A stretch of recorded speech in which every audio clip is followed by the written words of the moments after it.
Hello, today is Wednesday the 19th, and today we are in Exodus chapter 2. We're going to look at verses 11 through verse 25, the end of the chapter today. So the Word of God says, one day when Moses had grown up, he went out to his people and looked on their burdens, and he saw an Egyptian beating a Hebrew, one of his people. And he looked this way and that, and seeing no one, he struck down the Egyptian and hid him in the sand.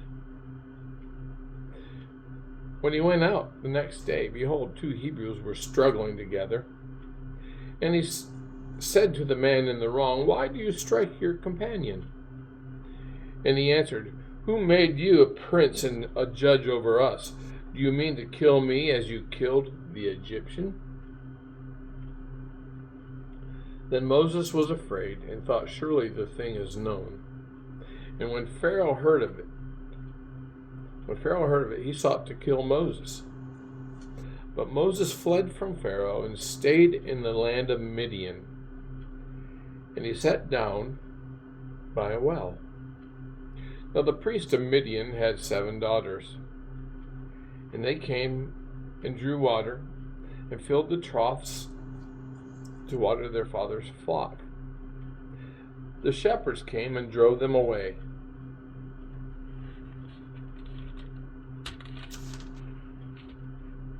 But Moses stood up and saved them and watered their flock. When they came home to their father, Reuel, he said, How is it that you have come home so soon today?" And they said, "An Egyptian delivered us out of the hand of the shepherds, and even drew water for us and watered the flock." He said to his daughters, "Then where is he? Why have you left the man? Call him, that he may eat bread." And Moses was content to dwell with the man. And he gave Moses his daughter Zipporah. She gave birth to a son.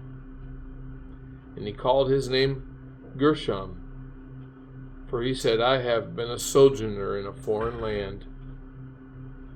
During those many days, the king of Egypt died, and the people of Israel groaned because of their slavery and cried out for help. Their cry for rescue from slavery came up to God, and God heard their groaning. And God remembered his covenant with Abraham, with Isaac, and with Jacob. God saw the people of Israel, and God knew.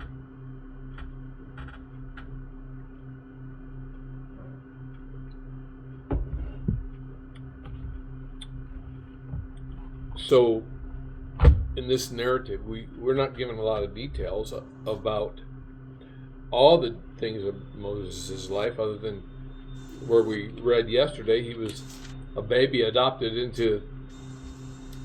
by Pharaoh's daughter. Now he's a grown man who identifies with the people of Israel. So he knows he's adopted, he knows he's Hebrew. And he sees this Egyptian mistreating a couple of Hebrews, and he strikes the man down, kills him, buries him in the sand. Perhaps in his mind he was thinking to himself all along, from very early on, that he would be a deliverer, that he would be a man to lead the people of Israel. We don't really know what was going through his mind, but he saw an injustice and he felt like he had to do something about it, and he struck this Egyptian and killed him. It's found out. Moses is found out. Pharaoh hears about it, seeks to kill him. So he flees.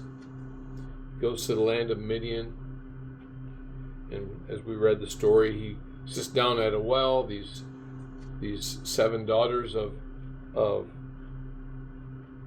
the priest of Midian come to water their sheep. And some other shepherds come along and run them off so they could water their sheep first. And Moses sticks up for him. Moses runs those guys off and waters these women, waters the sheep of these ladies, and don't know how much time went by, but the girls go home sooner than usual because they were able to water their animals quickly because Moses helped them. They tell their dad. He says, "We'll go get this guy." And he feeds him, and they start a relationship, and he gives him his daughter, and they have a family. And that's kind of the way Hebrew literature works sometimes. It doesn't give a lot of the details, it just hits the high spots. So here we see Moses. He's in the land of Midian. He's married now. He's got a wife, Zipporah. He gives birth to a son, Gershom. The king of Egypt is now dead, and the people of Israel are groaning because of the slavery they're in, because a new Pharaoh arises. And it says that God saw the people, and God remembered his people. God knew them. And so God remembered the covenant that he made with Abraham, Isaac, and Jacob. And not like God needed to be reminded. God didn't forget about it. But at this time, God remembers his covenant, and he begins.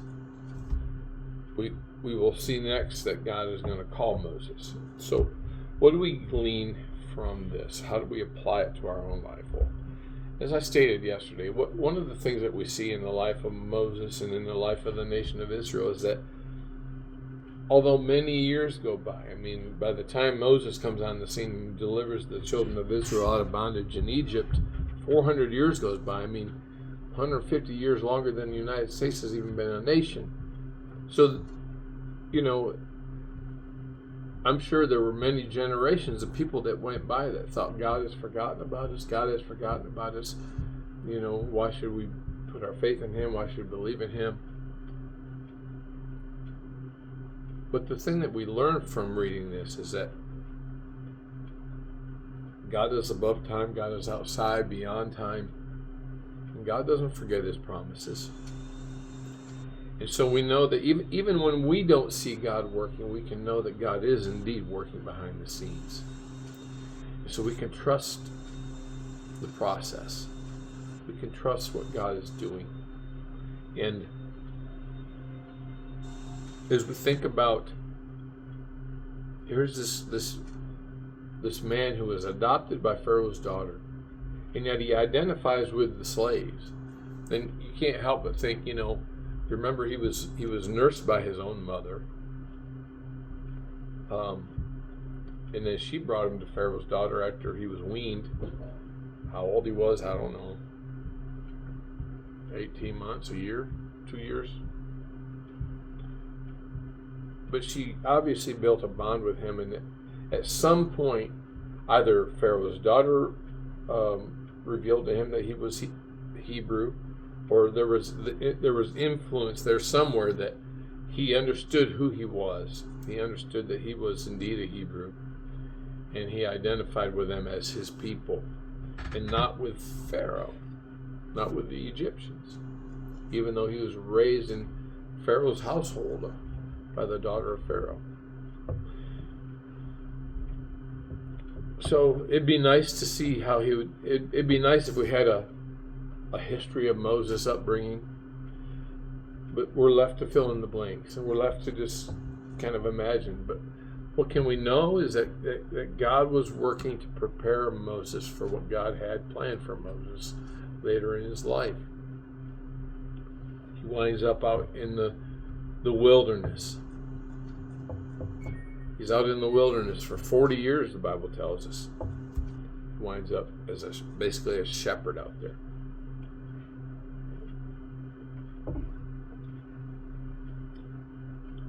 All this is great. How does it apply to us? Well, we can extrapolate several principles that we can apply to our own life. Number one, we know that God is working behind the scenes in our life. a lot of people are familiar with the book of Romans chapter 8 verse 28 says, "For we know that all things work together for good to those who love God, to those who are called according to his purpose." And that is the truth. That is truth. We know that God does have a plan. God has a purpose. And God is working all these things together in our life to bring about an outcome. And the outcome in Romans 8 verse 29 is that we should become conformed to the image of Christ. That all the things that are working in our life, we may sometimes feel like life is out of control. Why did God allow this to happen? Tragedy, hurt, all those things. They come about in order to shape us, to mold us, to refine us, that our faith might become more precious, that our faith in God would grow, that we would become more like Jesus. And ultimately at our glorification, when we see Christ, we will be like him. But it's a process.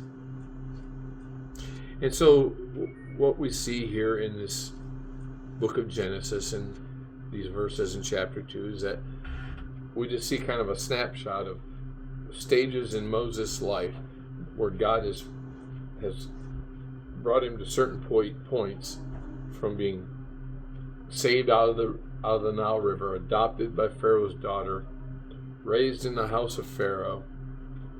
He identifies with the Hebrews. He commits murder. No. We don't have any record of really anything else before that. During his adolescence, was he a fighter? If he was trained in the house of Pharaoh, maybe he was trained to be a warrior. I don't know, but he committed murder. And I know we have a tendency sometimes to put people on a pedestal that are great spiritual leaders.